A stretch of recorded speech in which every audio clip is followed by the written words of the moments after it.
So, excuse me. It appears that as soon as we're done with this broadcast, I'll be buying a new Ethernet cable because that appears to be the problem. I went out to a backup one for right now, but it's got a damaged port on one end, but it's holding right now. So my Ethernet cable just went, for whatever reason. What caused that to go through while we're in the middle of discussing things? And I tried plugging it in and unplugging it, and it would light off the modem for a moment. But yeah, somewhere in the move, my Ethernet cable got damaged. Terrific. That's exactly what I wanted to see happening right now. But we're back. We're back on here, and we're going to finish with the news and what happened with all that. So let's get back into it. Let's get started.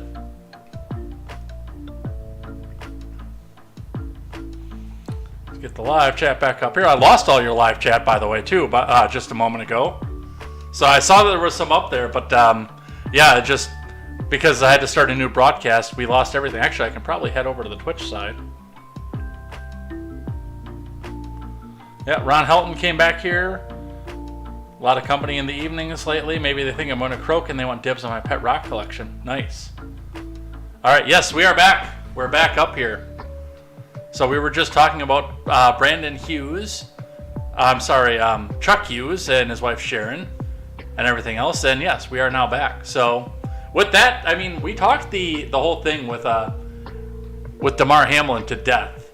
And yeah, I mean, obviously for obvious reasons, and I have to go back and say this again so Susan doesn't ban me, but this was totally nothing to do, absolutely nothing, zero to do with the vaccine. In fact, this is just a coincidence, and don't notice anything about that at all. Normally, fully healthy, just look, it happened all the way back in 71. Fully healthy football stars drop dead from heart attacks all the time. It's nothing, it's just a risk of the job. Alright, and with that, with us being over and back onto this, we're going to get back on and talk about Kevin McCarthy. So we've got one here to start with our friends from over here at NPR. House leadership is in limbo as McCarthy loses 3 rounds of voting for Speaker. This is from Deirdre Walsh and Dustin Jones, and remember, you have to hit that donate button because NPR needs our money, comrade, to make sure that they can continue to broadcast. In fact, they need to make sure that they don't have broadcast hiccups like this program did. So make sure you hit that donate button and get your money in. I mean our money, comrade, to make sure that NPR can continue to broadcast quietly and tell you why capitalism is bad and communism is good. So let's see what it is that they have to say. Leadership of the House remains in limbo as California GOP Rep Kevin McCarthy faces internal opposition in his bid for Speaker.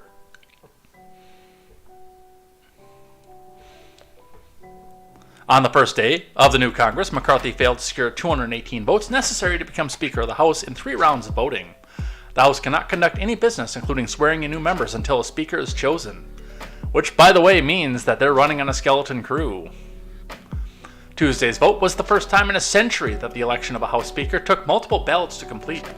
The longest vote in U.S. history took place in 1855, lasting 133 rounds over 2 months, from December of 1855 to February of 1856. McCarthy faces a Republican bloc of critics who wanted changes to the way the House operates. Although he's given in to many of their demands, he remains short of the votes needed. Instead, leaders of celebrating their return to the majority on the first day, McCarthy and other GOP leaders were sorting out how to respond to an open rebellion that showcased division and cast doubt on their ability to govern.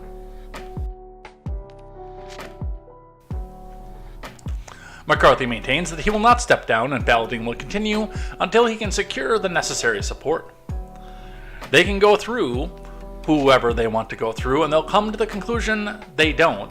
They can't get there, McCarthy told reporters outside the House floor.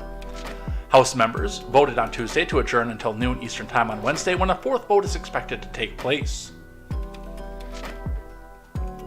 Republicans hold majority in the House now, but it's customary for the minority party to nominate their leader for Speaker. And Hakeem Jeffries of New York had more votes than McCarthy in all 3 rounds of voting. Round 1 saw Jeffries 212 to McCarthy 203 and 19 votes for other Republicans. In Round 2, the counts for Jeffries and McCarthy stayed the same. However, 19 votes went to Ohio Rep. Jim Jordan. In Round 3, the vote breakdown was similar, but McCarthy lost 1 Republican, Rep. Byron Donalds of Florida, who voted for Jordan.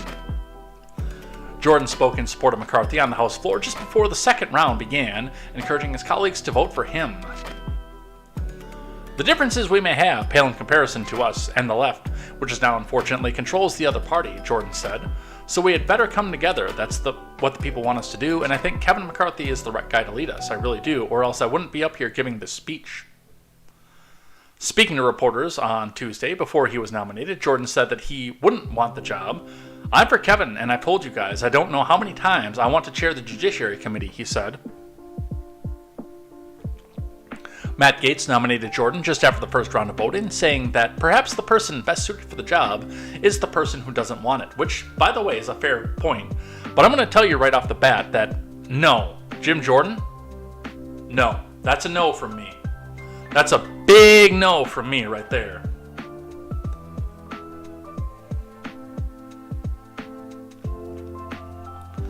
Maybe the right person for the job of Speaker isn't someone who has sold shares of himself for more than a decade to get it.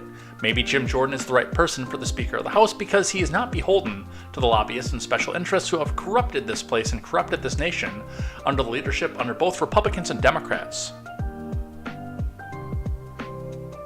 Democrats stuck together with the overwhelming support of Jeffries, noting his historical nomination as the first black legislator to lead a congressional chamber. Many who voted for Jeffries did so enthusiastically, often intoning the names of civil rights leaders and other notable black members of Congress as they did so.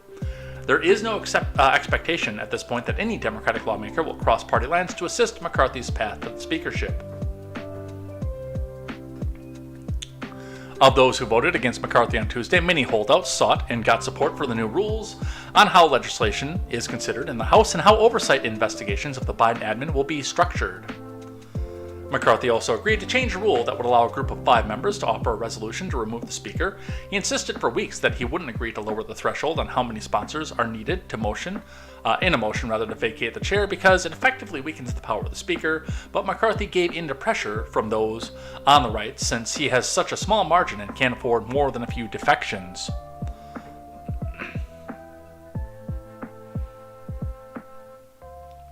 Pennsylvania Republican Rep Scott Perry, a leading McCarthy critic, who signed onto a letter with 9 other Republicans circulated on New Year's Day, tweeted, "Nothing changes when nothing changes."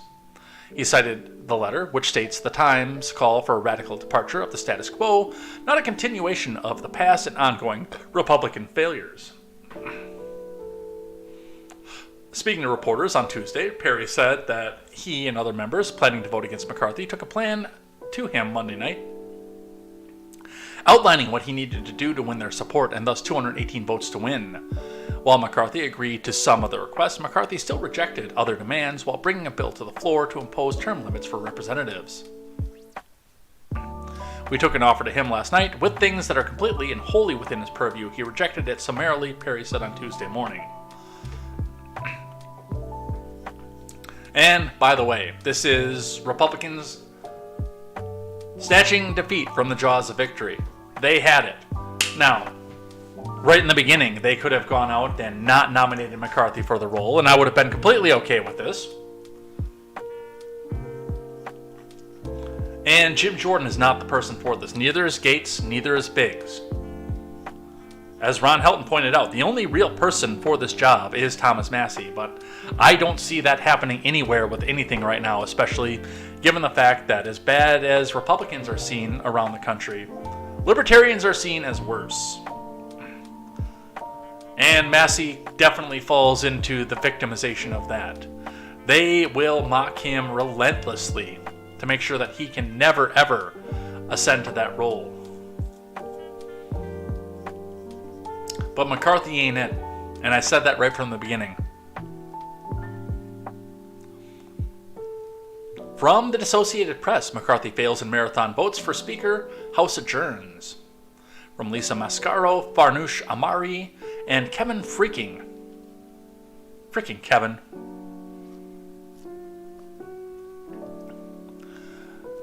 Unable to elect Republican leader Kevin McCarthy as the new House Speaker on Tuesday, the Republicans adjourned for the day in disarray as the party tries to regroup from a historic defeat after a long, messy start for the new Congress.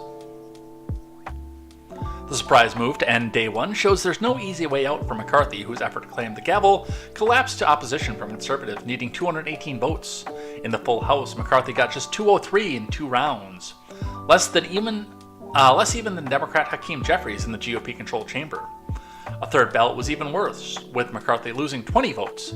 As night fell on the new House GOP majority, tensions rising as all other business came to a halt. Well, hey, the House can't do crap, and I'm a happy guy. McCarthy has pledged a battle on the floor for as long as it took to overcome right-flank fellow Republicans who were refusing to give him their votes.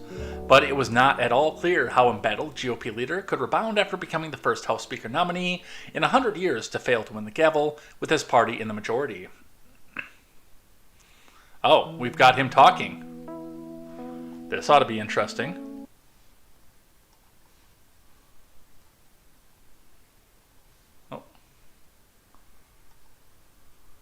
No, this is a live stream of what happened over here, so yeah, never mind. We're not going to watch that.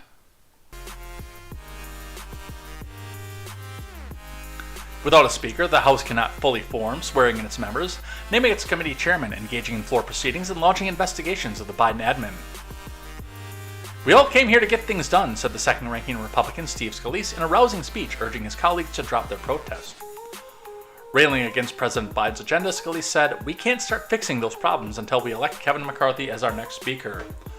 Boo! And this, by the way, that kind of speech is actually going to dog my support of Scalise. Now, I said when they first brought him up, I don't personally, myself, believe in Scalise as a viable alternative for what I think the House should be. But I think between Scalise's strength comes from the fact that he can bring together both factions of the Republican Party. I think he's a good second choice. And again, as Ron Helton pointed out, the only real person for the job is Thomas Massie. That's the only real person that I could really get behind. But Steve Scalise, to me, would be a good second choice. He'd be a good consolation prize. And I do think that there needs to be conversations with Scalise to come back up and take it. I don't think Jim Jordan is it, folks. Jim Jordan is like Ron Johnson, which I know they're in opposite chambers, but Jim Jordan he has no loyalties to anywhere. Jim Jordan goes to wherever the most power is. If bombing brown kids in the Middle East is the most powerful position for a Republican, that's Jim Jordan's middle name. If corporate bailouts, corporate tax cuts, and regular neocon bullshit is the most powerful thing to be in the Republican Party, that becomes Jim Jordan's platform. If MAGA becomes the thing to get you the most power, that becomes Jim Jordan's platform.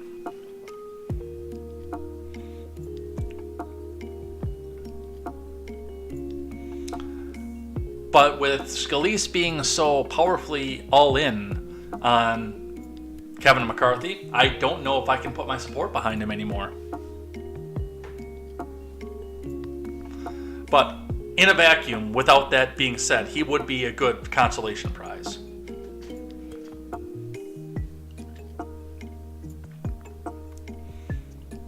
Let's grab one from Politico. George Santos, getting his name and everything. Hey, maybe he's not telling the truth about this either. Santos vows to support McCarthy for Speaker.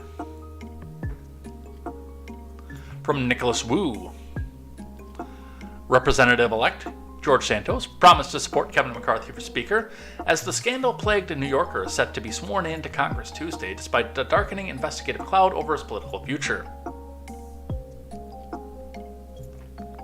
Santos declined to respond to other questions posed to him by a throng of reporters, only saying, "Yes, I am," when asked if he planned to support the embattled House GOP leader.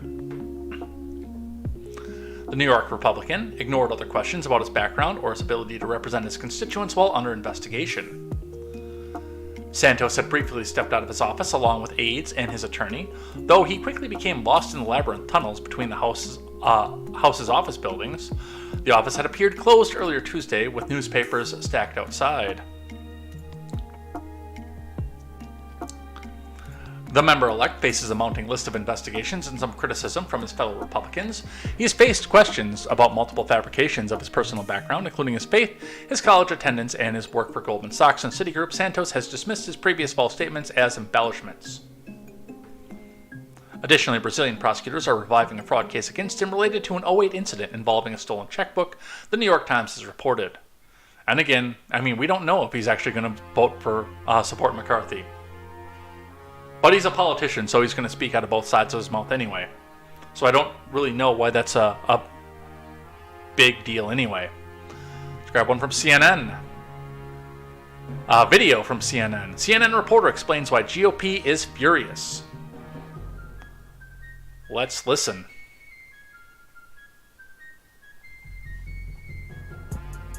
I want to go to Melanie Zanona, who's standing by on the Hill. Melanie, what are you hearing?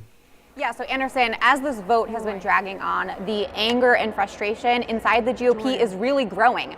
I talked to one GOP lawmaker who is supporting McCarthy, and they said they're already hearing from GOP donors and from constituents back home that the party looks, quote, stupid for not being able to elect a speaker. And I talked to another Republican who said he's also pro-McCarthy, and he predicted that after 3 or 4 ballots, there's going to be pressure for Republicans to either adjourn the proceedings and try to regroup, or to try to just figure out some sort of plan B strategy on the floor. So even though a lot of Republicans were bracing for this to go to multiple ballots, they are still in disbelief, and they are just furious that all of this drama is overshadowing their new majority. I talked to a third Republican who said they are embarrassing the whole team. We should form a parking lot committee and put them on it. So clearly the anger is palpable, and I do expect there to be retribution for McCarthy's opponents whenever they finally settle all of this. What happened to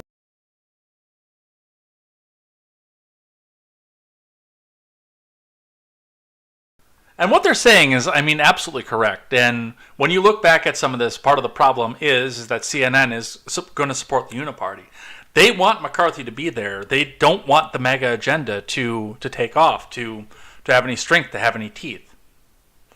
Because otherwise, they might actually get something done for their constituents rather than for the people who are making the power. And, by the way, CNN, as much as they're going to complain about people like Kevin McCarthy, as much as they're going to complain about Republicans like Mitch McConnell, they are in the tank for those same people.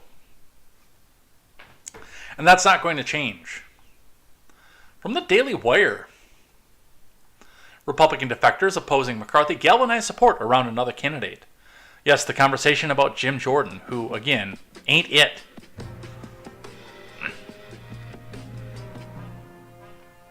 From Ryan Saavedra. The 19 Republican defectors who continue to block Kevin McCarthy's bid to become House Speaker galvanized their support behind a different candidate during the second round of voting Tuesday afternoon. During the first round of voting, McCarthy secured 203 votes. Hakeem Jeffries received 212, Andy Biggs received 10, Jim Jordan received 6, Jim Banks received 1, Lee Zeldin received 1 vote. That would be, by the way, and even though he's not in the House, that would be another good one. I'm not opposed to Lee Zeldin being a rep. Received 1, and Rep. Byron Donalds of Florida received 1. The Republicans who blocked McCarthy's bid include Dan Bishop, Lauren Boebert, Josh Breachin, Mike Cloud, Andrew Clyde, Eli Crane, Matt Gaetz, Bob Good, Paul Kosar, Andy Harris, Anna Paulina Luna, Mary Miller, Ralph Norman, Andy Ogles, Scott Perry, Matt Rosendale, Chip Roy, Keith Self, and Andy Biggs. The vote then moved to a second round where the same 19 Republicans continued to block McCarthy's bid, except this time they all voted for Jim Jordan, a founding member of the House Freedom Caucus. Jordan, however, continued to support McCarthy, saying to the House floor that during the second round of voting, "I think McCarthy is the right guy to lead us. We came in the same time 16 years ago, and we haven't always agreed on everything," Jordan said, "but I liked his fight. I liked his tenacity." Let's listen to Matt Gaetz, who is explaining to us why we should go for Jim Jordan.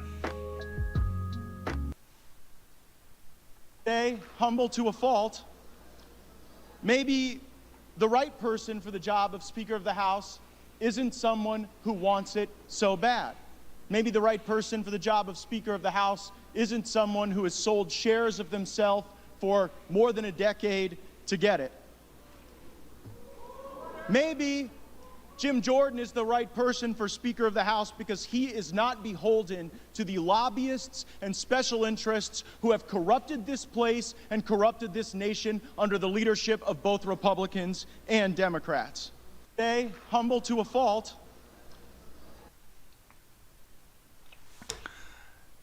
Yeah, again, I don't know if that's enough qualification. Now, for me, that is, by the way, a qualification for a politician, is the fact that they don't want the position. But to be Jim Jordan? No, I'm not sold on Jim. I am not.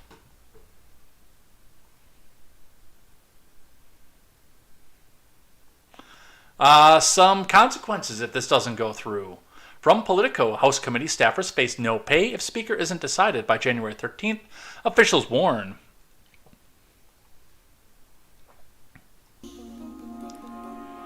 From Jordan Carney, House Republicans fight over the Speaker's gavel could have an unintended victim: their staff. New guidelines sent to committees on Thursday and obtained exclusively by Politico lay out a messy, complicated process for how the Speaker's race will have a trickle-down effect on everything from paying committee staff to student loan repayments. Between the lengthy Speaker fight, which member expect could go on to multiple ballots and even last days. Guys, this could go for months. I'm telling you this right now. I would not be surprised in the least. But I would also actually not be surprised if somebody whipped everybody together and this was over tomorrow.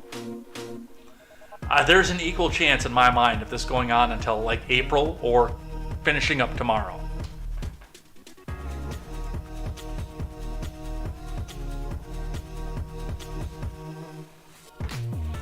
And House GOP leader Kevin McCarthy's decision to punt contested committee chair elections, many staffers are facing heaps of uncertainty in the next term. And the guidance provided by the House Administration Committee and sent to the House Chief Administrative Office points to big warning date, January 13th. Committees need to be aware that should a House rules package not be adopted by the end of business on January 13th, no committee will be able to process payroll since the committee's authority for the new Congress is not yet confirmed. According to the memo sent out to House committees, oh, hey, so our Congress people aren't getting paid until they start doing our work? Sounds like a win to me.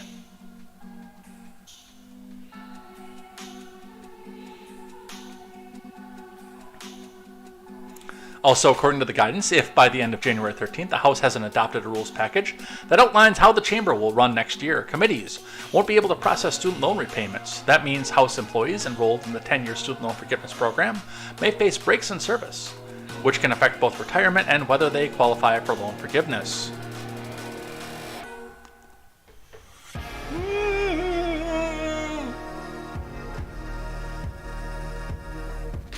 The memo comes days before the January 3rd vote, with McCarthy still working to lock down the 218 votes he will need to claim the House gavel. The California Republican faces an open rebellion among conservatives, with 5 GOP lawmakers saying they will vote against him and several more staying on the fence as they try to win concessions from leadership. McCarthy can only afford to lose 4 votes among his party. The impact on committee staff is just one of many domino effects from the conference's speaker struggle. Despite Republicans' hopes that the party could immediately move forward on multiple investigations as it takes the House majority. Some committees already have GOP chairs waiting in the wings, such as Jim Comer, getting tapped to lead the House Oversight Committee, but McCarthy punted decisions on a handful of contested races, including who will lead the party's top tax writing panel. We don't need somebody like that, and another that would oversee agencies handling the border, until after the Speaker's race is finished next month. So, hey, if they don't figure this out, they don't get paid. By the way, in case you are thinking that these people are actually against each other when they say they are, from Fox News, Paul Gosar spotted chatting with AOC Biscuit on House floor amid House Speaker votes. From Houston Keene, Arizona Republican Rep. Paul Gosar was spotted chatting with Democratic Rep. Alexandria Ocasio-Cortez, D-Twitch, amid the House of Representatives' multiple ballots to determine its speaker. Gosar and Chavez were spotted chatting as the lower chamber came to a standstill amid the multiple ballots on Tuesday. You'll remember, Gosar was the one who was so evil because he put up an ad that threatened to kill us in the squad, okay, puppy? And it was anime, and it was so bad, and...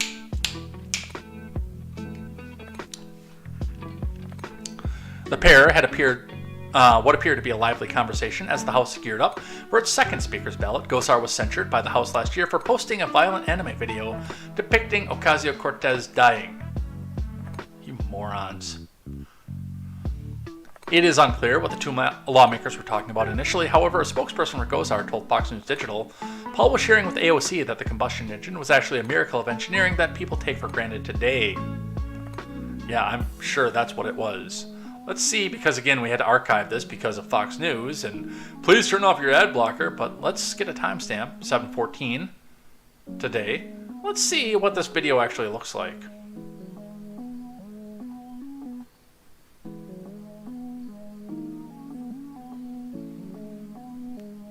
I'm actually going to follow this one. I like this one. End wokeness.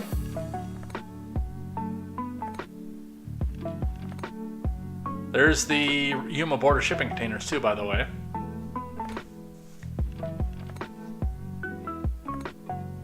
Yeah, they got a lot of good stuff on here. This is going to wind up being a good follow, I think.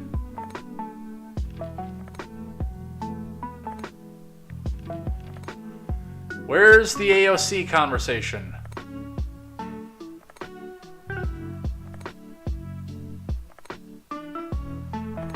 Oh, there it is. Let's have a look.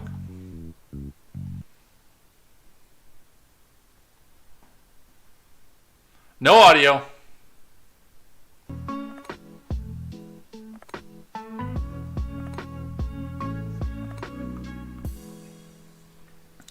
Once again, I remind you that these people, it's like the WWE. They get out on the stage and they hate each other and they tell you how much they hate each other. And as soon as the cameras are off, they think the cameras are off, because I'm sure that neither one of them thinks the camera's pointed at them. As soon as the cameras are off, they go to the same bar with each other and drink with each other.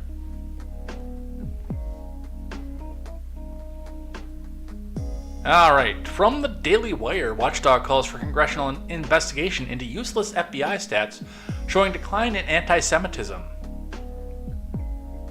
From Tim Pierce, a watchdog group says recent hate crime statistics published by the FBI are essentially useless and anti-Semitism, which the report says is declining, is actually surging in the United States. Kenneth Marcus, chairman of the Louis B. Brandeis Center for Human Rights Under Law, called on the Department of Justice last month to correct the flawed data reported in the FBI's 2021 hate crime statistics. Marcus said the unreliable data is a product of the change in how the FBI collects hate crime data. In my experience overseeing federal civil rights data collections, congressional committees have historically taken a keen interest in the completeness and accuracy of the governmental information provided to the public, Marcus told the Washington Free Beacon on Tuesday. It is hard to imagine that a failure of the scope would escape the notice of congressional oversight staff. I am hopeful that the DOJ and the FBI will clean up this mess on their own, he added. If the DOJ and FBI do not fix the problem, however, by providing corrected and complete data to the public, we should not be surprised if Congress should get involved. An FBI spokesperson said the recent changes in how the FBI collects hate crime data impacted the 2021 crime statistics the Bureau published last month. The statistics are missing data from multiple agencies across the country that did report data in 2020, so at least part of the drop in hate crimes reported would be due to missing data. You guys didn't give us the answer that we wanted, so now we want an investigation into why you didn't give us the answer that we wanted. It can't be that anti-Semitism is on the decline. Yes, I understand the fact that the people that are committing the anti-Semitism are getting louder, but the actual number of people who are interested in that is on the decline right now. Most people really just want to feed their families and go on with their lives. From CNN, January 6th committee warns the White House that it can't ensure identity of anonymous witnesses will remain protected. From Zachary Cohen and Jeremy Herb. Now, why would you want anonymous witnesses on something like that? Because people will start looking into the early life section of the people who were witnesses?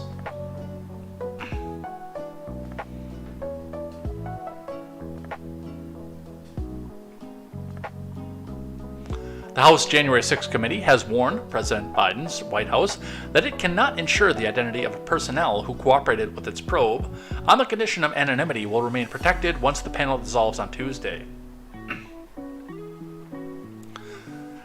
Well, if you have nothing to hide, then maybe you don't need to be anonymous. Or at least that's what our friends on the left would say if this was going in the other direction. Now, of course, I don't care, but I think a part of the problem, again, that a lot of these people are seeing is once we get names of these people, people will start looking up the connections that these people have and the early life section. The Select Committee had agreed it would do its utmost to protect the identity of certain personnel if the White House allowed them to sit in for an interview. Now the panel acknowledges it cannot ensure law enforcement of the commitment to maintain the confidentiality of the identity of witnesses because it will no longer exercise control over the interview transcripts after it is dissolved, according to a December 30th letter. Pursuant to long-standing House rules, the official records of the committee will be archived and pass into the control of the National Archives, the committee wrote to Richard Sauber, special counsel for the Biden, noting the panel shares concerns for the safety, security, and reputation of our witnesses. The panel was sent a similar letter to the Department of Homeland Security. Many of the facts developed in these interviews are important. We have summarized them in our final report without revealing any Secret Service operational details or private information regarding any agent. The Select Committee wrote, "We've also redacted other witnesses' transcripts that we would have disclosed that information." The committee has already begun to transmit materials to the National Archives and Records admin while releasing dozens of interview transcripts publicly. In some cases, the panel has redacted the names of witnesses and transcripts and made available for public review. With Republicans taking control of the House this week, they're preparing to direct the committee's evidence to another House committee under GOP control under the House rules proposed for the next Congress. Both the Select Committee and the Archives will be directed to provide material from the Select Committee to the House Admin Committee by January 17th. Why is this important? Again, we don't know who's testifying what, and a big problem that I have with this is the same problem I have with anonymous testimony going to news outlets. This can be just some janitor out somewhere saying, "Oh yeah, hey, you're gonna pay me $50 to come out and say that I hate that 8-year-old Donald? Okay, I'll take the $50. Fine, I hate that there Donald out there, man. He's just the worst man out there, man. Yeah, I'm a reliable source. I'm within the White House." We don't know who these people are and their credentials are, why they were close to this, and again, if they were paid just to say what they say.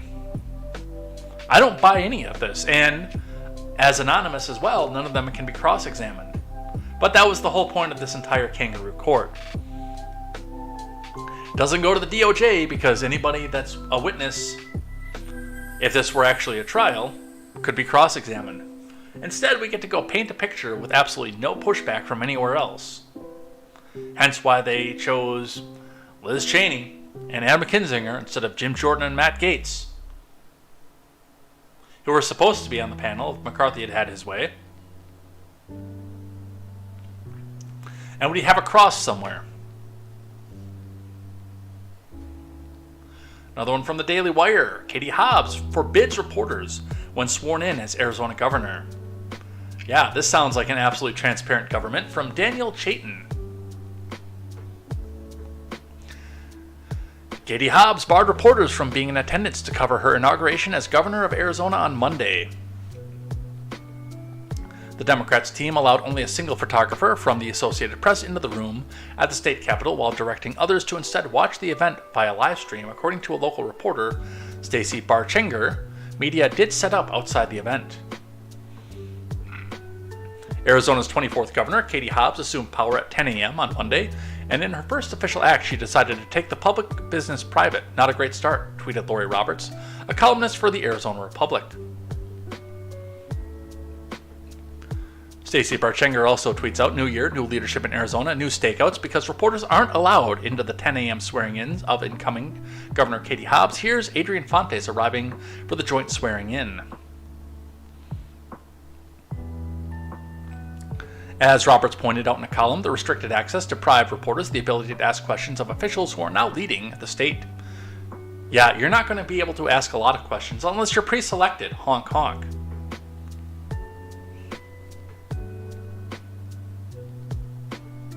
Others who took office on Monday, including Democrats Adrian Fontes as Secretary of State and Chris Mays as AG.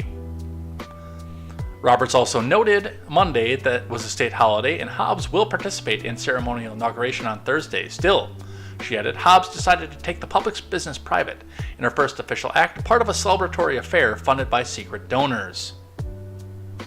Yeah, this whole thing is legit, isn't it? A viral clip showed Hobbs laughing while taking the oath of office, which prompted a rebuke from the camp of Arizona Republican gubernatorial nominee Kari Lake, who, like other GOP candidates running for statewide office in Arizona, has gone to courts to challenge her 2022 election loss. I told you so. We all told you so. From the Blaze. These Republicans could potentially announce presidential bids in 2023. From Alex Nitzberg. Alright, let's see who the dream team, and I say that very loosely, is going to be. Former President Trump, who announced in November that he's running for president. By the way, I didn't pre-read this, so everything on here is going to be a surprise. Is running for president again and could potentially face challengers during the 2024 presidential primary. Well, as the technical incumbent, a lot of these states are just going to suspend their primaries, so multiple candidates could throw their hats into the ring in 2023, as a number of Republican figures have indicated they're mulling the possibility of a presidential bid. Mike Pence is not going to be the president of these United States. End of story. Mike Pence is trying to get his name out there and trying to sell some more books, sell some more access, and possibly get to a lower bid, but Mike Pence is never going to be the president of the United States. Mike Pompeo. Mike Pompeo could actually be the president, and that scares the crap out of me. A general being the president. with kickbacks from the war industry and people in the war industry. Larry Hogan, outgoing Maryland Governor Larry Hogan, has said that people have encouraged him to consider running for president. Good luck. You're going to need it, because you're not going to go very far. I don't think I've ever said I was interested in a presidential run, Hogan told Fox 5, adding that many people have encouraged him to run. Liz Cheney is not going to be the president of the United States. That's an end of story. This is another person who's going to be seeking power and approval from the Uniparty, but for the most part is going to crash and burn. You're in an R plus state and you lost by double-digit points. As an incumbent in an R plus 30 state, Liz Cheney's not going to be president. Asa Hutchinson, outgoing Arkansas Governor Asa Hutchinson, has noted that he's considering a White House bid. Nikki Haley, no. Bad. No. Get out of politics, Nikki Haley. No, that is bad. That is bad. No.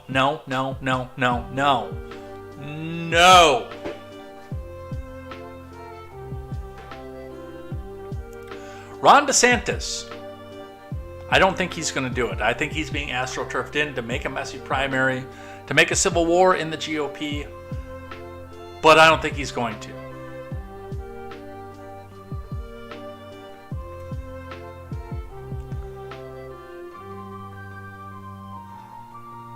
Let's talk about the Pope. Benedict XVI, first Pope to resign in 600 years, dies at 95. From Nicole Winfield of the Associated Press. He was the reluctant Pope, a shy bookworm who preferred solitary walks in the Alps and Mozart piano concertos to the public glare of majesty of a Vatican pageantry. When Cardinal Joseph Ratzinger became Pope Benedict XVI and was thrust into the footsteps of his beloved and charismatic predecessor, he said he felt a guillotine had come down on him. So it should come as little surprise that with a few words uttered in Latin on Vatican and holiday in 2013, Benedict ended it all, announcing he would become the first pope in 600 years to resign. His dramatic exit paved the way for Pope Francis' election and created the unprecedented arrangement of two popes, living side by side in the Vatican gardens.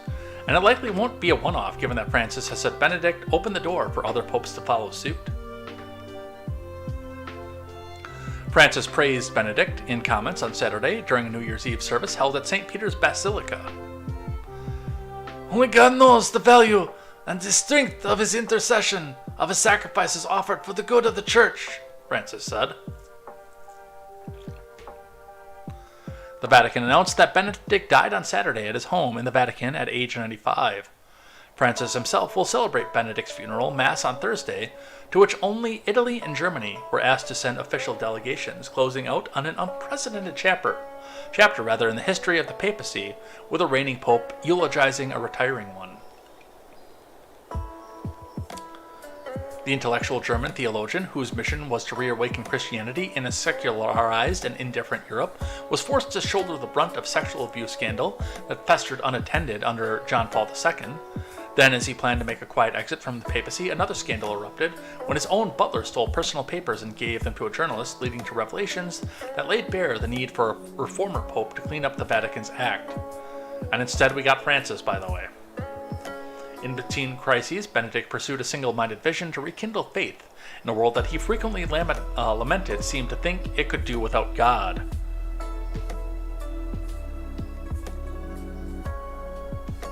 In vast areas of the world today, there's a strange forgetfulness of God, he told a million young people gathered on a vast field for his first foreign trip as Pope. World Youth Day in Cologne in 2005, it seems as if everything would just be the same without him. He echoed that theme in his final will released by the Vatican on Saturday night, urging the faithful, especially in his homeland, to stand firm in the faith. 2 pages in length and dated 06, there will be, go away,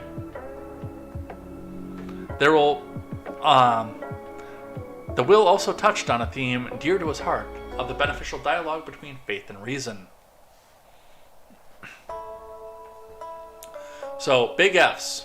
He didn't make it to 2023, but yes, he has passed. He is currently in state at St. Peter's Basilica ahead of the funeral. From Delia Gallagher and Valentina De Donato and Sana Noor Haq at CNN. The laying in state of former Pope Benedict XVI, who died Saturday at the age of 95, began Monday in St. Peter's Basilica in Vatican City ahead of his funeral later this week. Benedict, who was first pontiff in almost 600 years to resign his position rather than hold office for his life, passed away on December 31st at a monastery in Vatican City, according to a statement from the Vatican. He was elected Pope in 2005 following John Paul II's death. The former Pope's body was moved from the monastery to St. Peter's Basilica on Monday morning, where it was laid out for the faithful to bid farewell, the Vatican said. Nearly 40,000 people have paid homage to the former pontiff as of 2 p.m. local time, 8 a.m. Eastern Time, Monday, according to the Vatican Police. Italian Prime Minister Giorgia Meloni and President Sergio Mattarella were among those to pay their respects as Benedict lay in state. So, I guess you've got 2 more days if you want to really get to Rome and go say your final farewells to Pope Benedict. Alright, we got 15 more minutes. We can power through the rest of these and still do Twitter trending and head out of here in time for Porch Boys. Let's solve the border crisis in one tweet. Dan Crenshaw offers novel solution for illegal immigration. From Hank Berrien. Dan Crenshaw.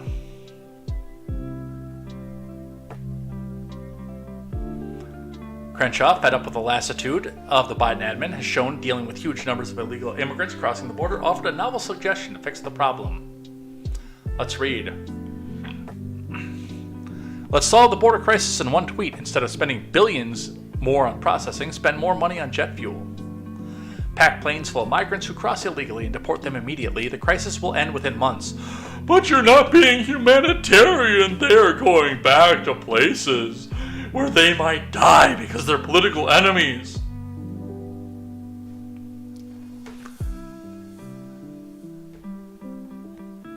Why not just turn them away when they cross? Many have asked why Texas doesn't do that.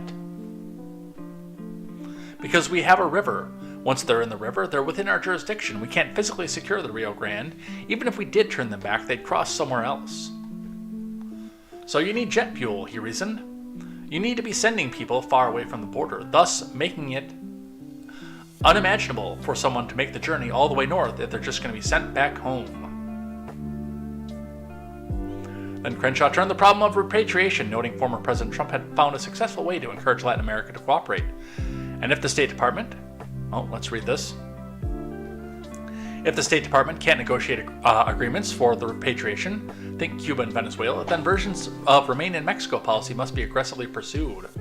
Trump did this by threatening Mexico with tariffs. It worked. What about people with legitimate asylum claims? Well, we should have a process to claim asylum through our consulates and embassies in those countries or neighboring ones. Trump did this. It was called asylum cooperation agreements. Biden ended those. Well, Dan... the first thing I gotta say is this is not one tweet anymore. The truth is, the compassion of Democrats' open borders has allowed so much abuse to take place of our asylum system. The backlog is well over 1 million. This means that real asylum seekers around the world have almost no chance of getting into the system. In summary, fund airplanes, holding facilities, immigration judges, ICE prosecutors, walls, and technology capable of detecting fentanyl, and stop the abuses of our asylum system. That's what border security would look like.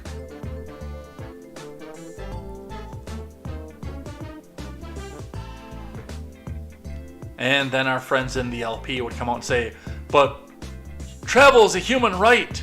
Free travel.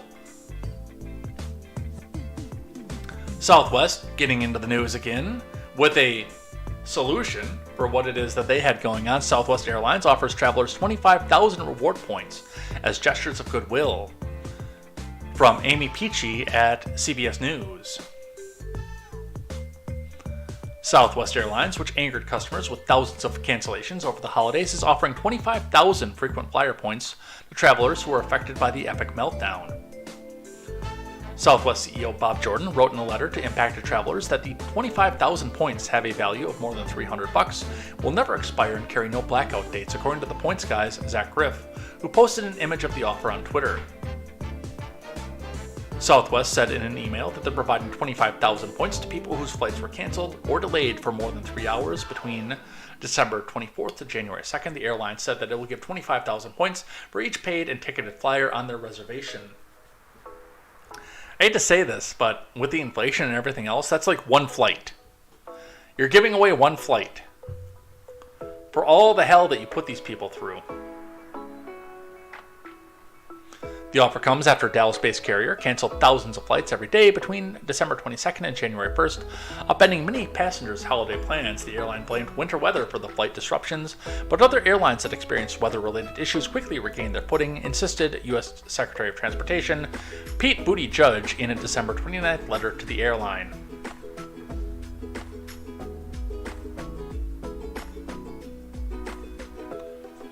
Zach Griff says, wow, Southwest Air is really paying up for the meltdown.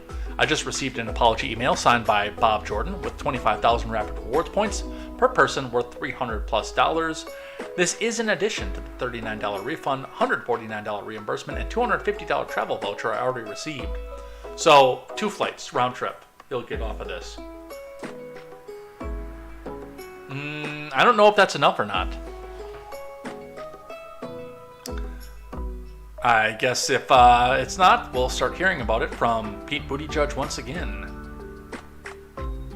Here's an interesting legislative situation from the Daily Wire. Employers in these 3 states now required to post salary information in job listings. From Ben Ziesloft. 3 state-level laws compelling employers to post salary ranges in job listings took effect on the first day of the new year.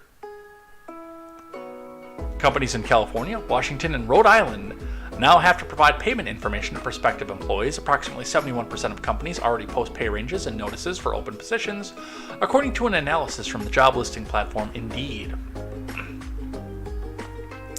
Senate Bill 1162 in California requires employers to provide the pay scale for the position in which the employee is currently employed upon request. While employers within 15 or more workers must offer the pay scale for a position of any job posting, according to a summary of the law.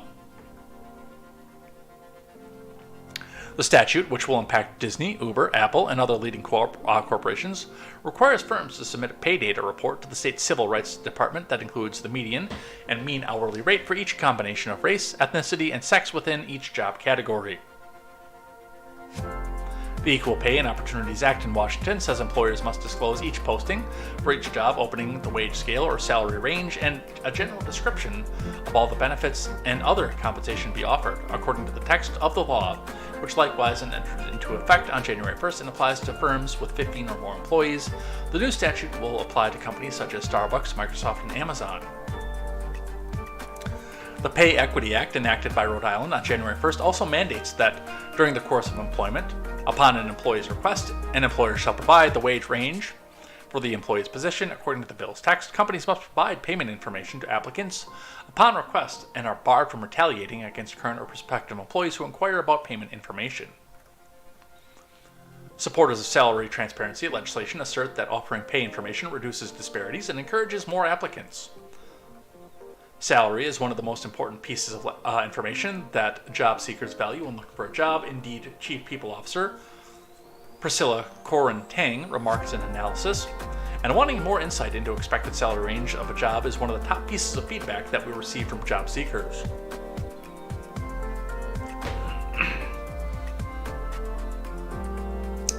Here's the deal. Number one, most companies do this already. This is not a thing. These are not laws that need to be done. Now, California is going as far as to say, hey, look, hey, you have to post everybody's salary to make sure that you're not disparaging black people, which is what that comes down to for California. But I'm going to tell you right now, if you don't know how to research what your average pay could be if you're applying for a job, you don't deserve that job. Plain and simple. If you can't find this information on your own without a state compelling an entity to do so, you are not qualified for that job. I don't care what the job is. If you can't find that information on your own, just don't apply. You're not qualified. End of story.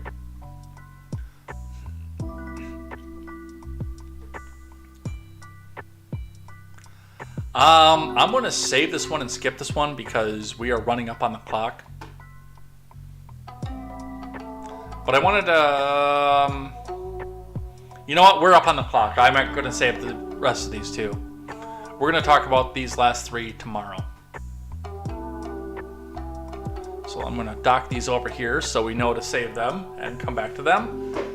And instead, we're going to finish out, as we always do, on a Tuesday by looking at the Twitter trending. So instead, let's get that over here and see what is trending on Twitter for today, January 3rd, 2022. U.S. trends, number one trending is Doug Shows. I have no idea what that is. But we'll find out. Such an awful and egotistical call by Doug Shows. Doug Shows just cost the UK 5 points and 1 for Wallace on the bogus foul on Collins. So I'm guessing this is college ball, because they're talking about LSU and University of Kentucky. LSU refusing to go away, but Kentucky was ready to completely blow the game open with a put back and won, and Doug Shows took matters into his own hands. Kaysen literally did not touch anyone and get called for a foul. Absolutely brutal.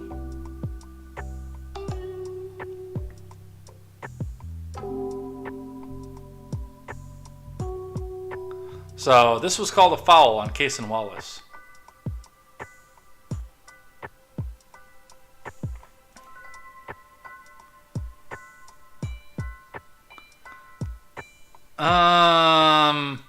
I guess if they're talking about what the pushing him out of the way, I can see where that's actually a foul. But I don't know basketball rules, so I don't know how much push they're allowed to get away with. That might be well within the rules.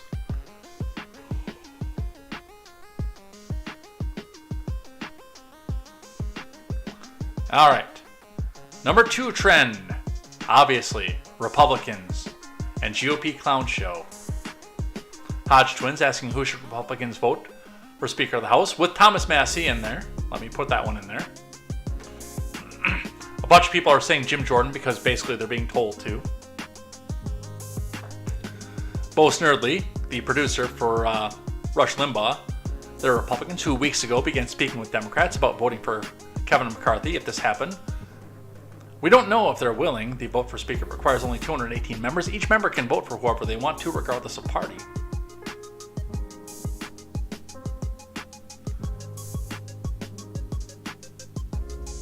Democrats, lowering drug costs, lie. Lowering energy costs, lie. Overseeing historic job growth. Nose popping out and poking the person you're talking to in the eye. Republicans can't pick a speaker.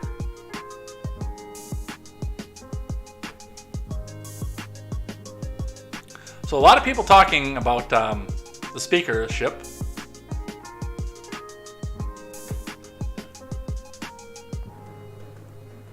Did Andrea Mitchell really ask a Dem if they'd vote for McCarthy for the sake of the institution after Republicans backed a coup, lie, and an illegal plan to prevent Biden from taking office? Lie! So I guess the entire thing with Republicans is just a trend full of lies. WWE NXT. Trending in wrestling. A massive brawl between the entire NXT women's division ends up with WWE and NXT Women's Championship. Roxanne, WWE, announcing a number 1 contenders battle royale at New Year's Evil.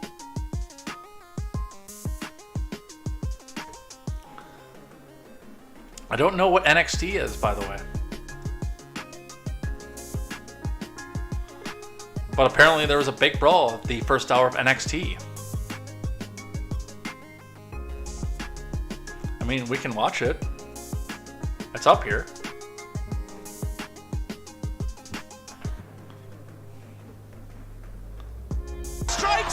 got free falls. This is a Donnie, bro. Get out of the way, Alicia.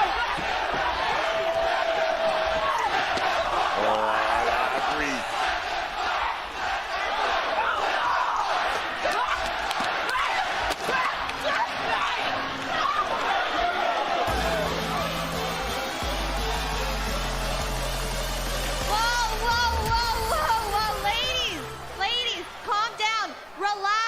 Relax.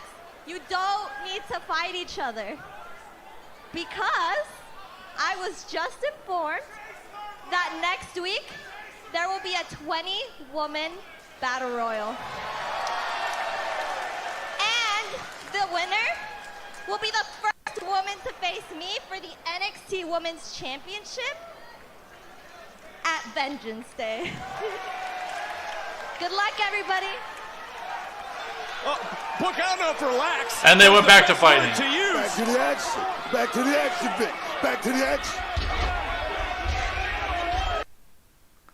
I didn't even know WWE was still going, you guys. I didn't. But that is a hell of a brawl. All right, Dems is trending. Daniel Horowitz, it's like Dems could declare a Fourth Reich, experimenting on our bodies, surveil us, push gender confusion, and arrest political opponents, and GOP governors will act like they're technocrats at a table discussing business ventures. Paul Gosar, I know I made a video depicting me killing you, but could you Dems do us a solid and walk out so that we can get a majority? No, that's not what was happening there.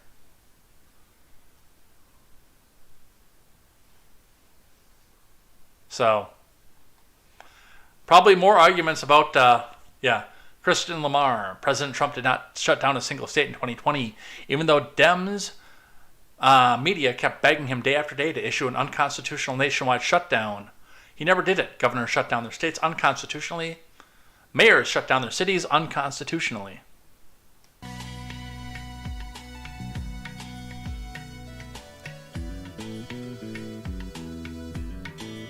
Nominate Schwarzenegger for Speaker. 212 Dems in 6 hours could do it. Boo!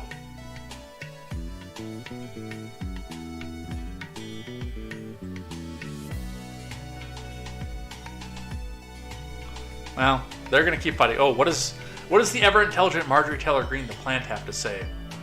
203 Republicans are ready to vote to fire the 87,000 IRS agents. Biden and the Dems hired to target everyday Americans tonight.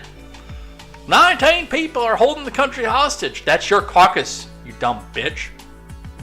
And preventing us from doing our job for the people. It's time to elect Kevin McCarthy as Speaker and get to work. Plant.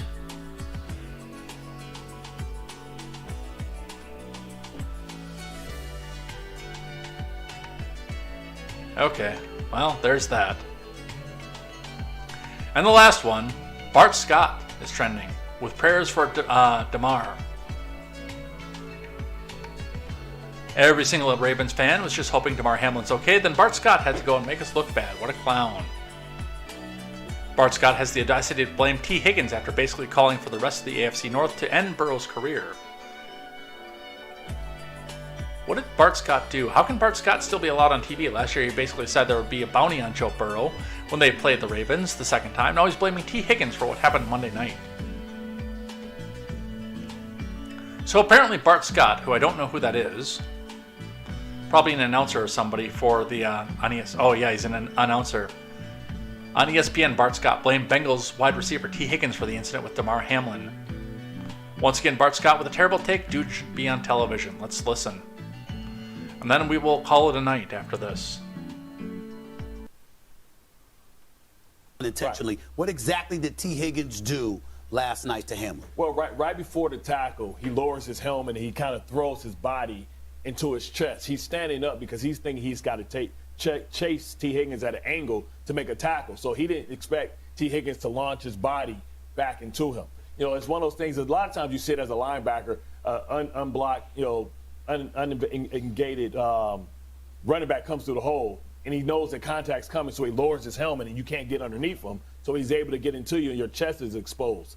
So they've taken that out of the game, but they don't really regulate it as much as possible. I expect the league will be a lot more vigilant when it comes to that and using that penalty. Right. Dude, he didn't hit his head. He didn't hit the chest with his head. We watched numerous iterations of the video.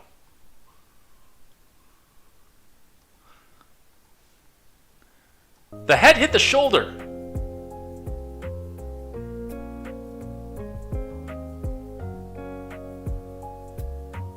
Yeah, no, he didn't hit his head. He did not go headfirst into that dude's chest. There is something else going on here with that. That was a clean, fair hit.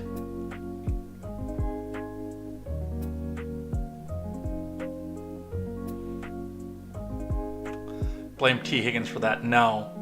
No, no, no, no, no, no, no, no, no. But with that, we're done. Even with technical issues, we're still getting out of here at a decent hour tonight. And we did have to leave 3 for tomorrow, but that's just basically because I spent 10 minutes trying to figure out why I had no internet. Let's get out of here, folks.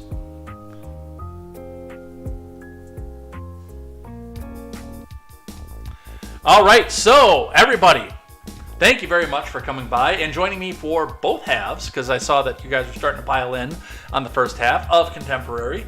Apologize for the technical issues. I'm going to go get a new Ethernet cable.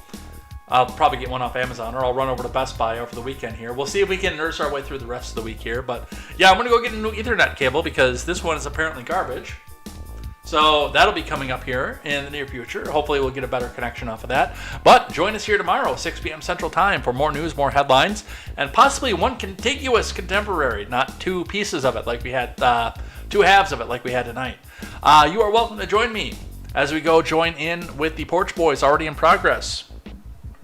Or come back here and, stick around on the Twitch side, because I will take you somewhere else if you're on the Twitch side as well. So we'll find somebody to go raid over there. Otherwise, we will see you here next time for more news, more headlines, more Contemporary. Definitely looking forward to that, seeing what happens with T. Higgins, what happens with Damar Hamlin. I do hope that he's doing better at this point, so definitely hopeful for that. And we will see if we have a speaker after tomorrow as well. Looking forward to it. Take care, everybody. Have a good night, and we'll see you next time. And until then, I'm Jay Edgar, and this is Contemporary. Take care.